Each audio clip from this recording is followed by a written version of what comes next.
Hello everyone, সকলে কেমন আছো? আমি কেয়া, আর এটা আমার ফার্স্ট ব্লগ। তো তোমাদের সকলকে আমার ফার্স্ট ব্লগে অনেক অনেক স্বাগত। আজ হচ্ছে 15ই এপ্রিল, মানে নববর্ষের দিন। তো তোমাদের সকলকে নতুন বছরের অনেক অনেক শুভেচ্ছা অ্যান্ড শুভ নববর্ষ।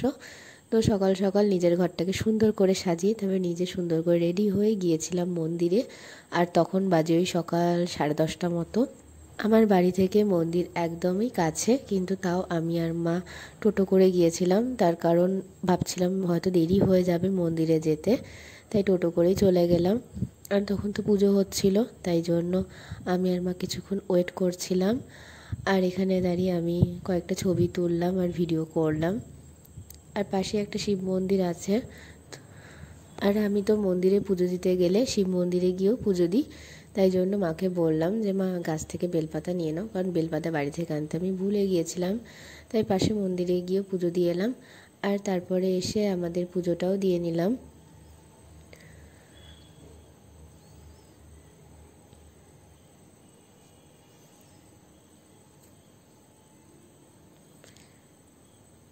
তারপরে পুজো টুজো দেওয়া কমপ্লিট করে প্রায় বাড়ি আসতে আসতে ওই 12টা মতো বেজে গিয়েছিল।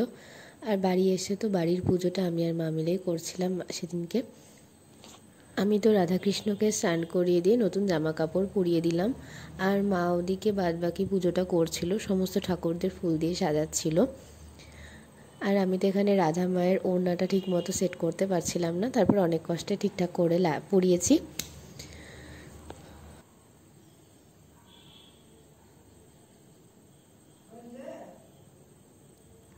আর এখানে তো রাধাকৃষ্ণের সাজগোজ প্রায় কমপ্লিট। মা ওদিকে লক্ষ্মী ঠাকুর আর গণেশ ঠাকুরকে স্নান করাচ্ছিল, কারণ লক্ষ্মী গণেশ পুজো হবে। আর এদিকে তো রাধাকৃষ্ণের সাজগোজও প্রায় শেষ হয়ে গেছে। দেখো নতুন জামা কাপড়ে কী সুন্দর লাগছে দেখতে।